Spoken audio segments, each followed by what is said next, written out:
항산화제를 오히려 독이 된다고 그 양날의 칼날이라는 얘기를 들었는데 이건 무슨 뜻인가요? 맞아요. 이거를 과다하게 먹으면 세포 구조에 손상이 되고요. 질병을 일으킬 수가 있습니다.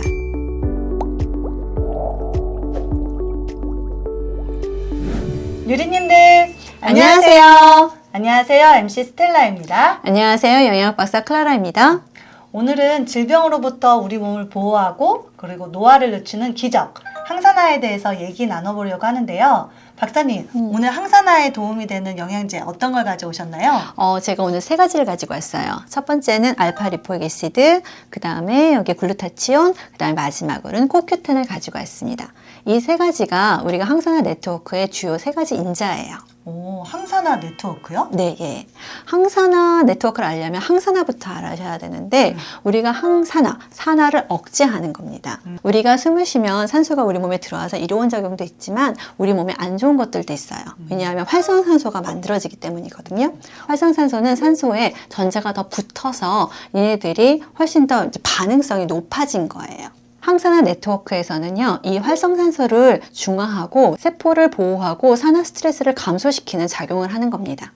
근데 그러면 이 항산화 네트워크가 중요한지는 알겠는데 우리 몸에 왜 이 항산화 네트워크가 중요한가요?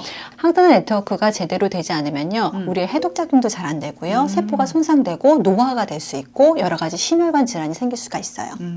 그렇다면 이 항산화 네트워크의 주요 물질은 그럼 어떤 것들이 있어요? 자, 이 항산화 네트워크를 잘 보면요, 먼저 그 세포 안에서 그 수용성인 글루타치온하고 알파 리포익 애시드가 얘네들이 산소를 서로 전자를 주고받으면서 산화와 환원을 해요.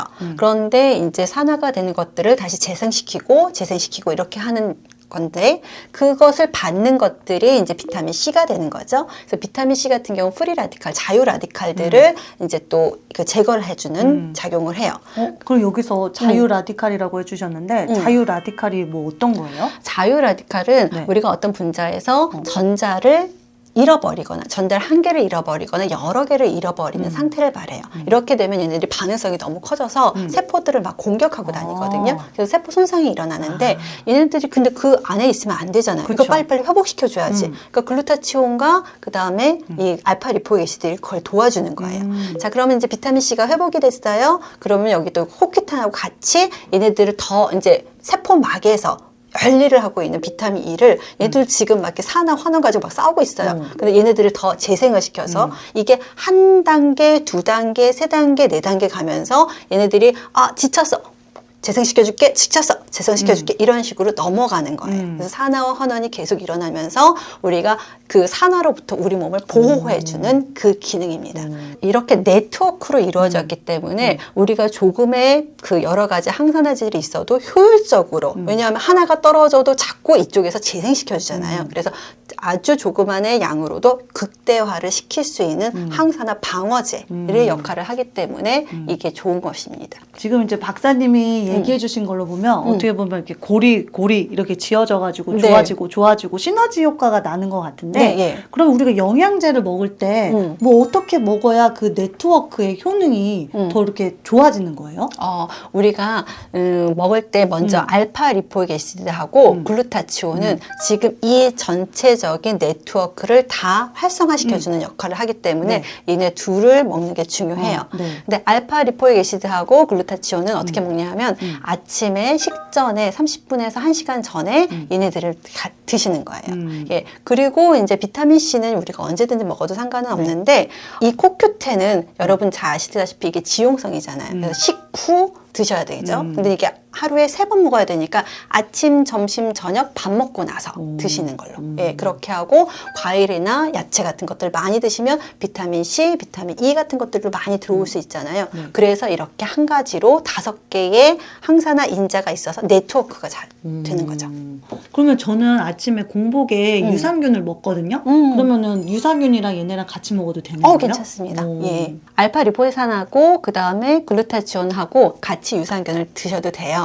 근데 개인에 따라서 약간 반응이 다를 수가 있잖아요. 그쵸? 그렇기 때문에 본인의 반응을 잘 보시면서 드시는 게 좋겠고요. 그다음에 소량씩 이렇게 늘려가는 것이 중요합니다.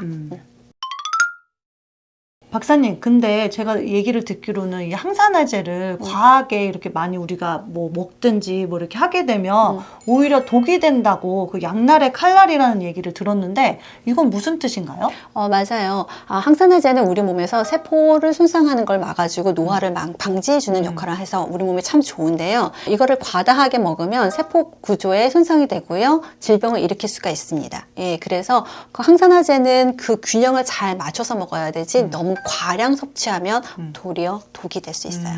그러면 지금 과하게 먹으면 독이 된다고 하셨잖아요. 그럼 아까 박사님이 얘기해 주신 대로만 지켜서 먹으면 독이 안 되는 거죠? 네. 박사님, 근데 이 항산화제 네트워크에 이 5가지를 소개를 시켜주셨는데, 네. 그 중에 이 알파리포산이 이 네트워크의 중심이라고 하셨는데, 네. 이 알파리포산이 왜 중심이 되는 거예요? 알파리포에이시드는 수용성과 지용성을 다 가지고 있어요. 그래서 수륙 양용으로 일을 할 수가 있는 거죠.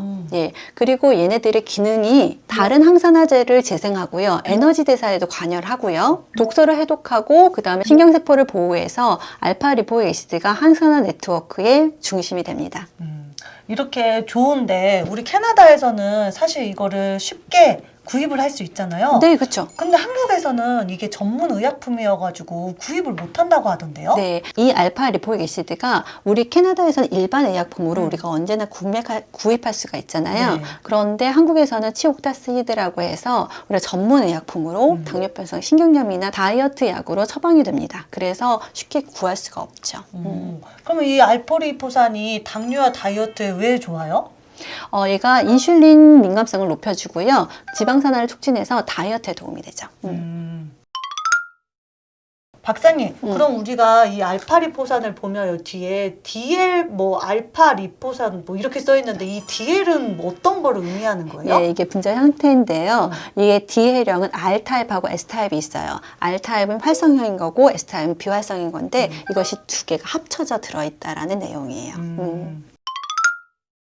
오늘 박사님이 우리 이제 겨울이 추워지면서 면역력 때문에 사람들이 아파지는 사람들이 그쵸. 굉장히 많잖아요. 이 항산화 네트워크를 함으로 인해서 이 몸의 그 질병도 보호하고 노화를 늦춰주면 좋을 것 같아요. 네, 다음 시간에는 당뇨에 좋은 영양제에 대해서 말씀드리려고 하는데요. 궁금하신 유리님들은 우리 다음 시간에 만나요. 안녕!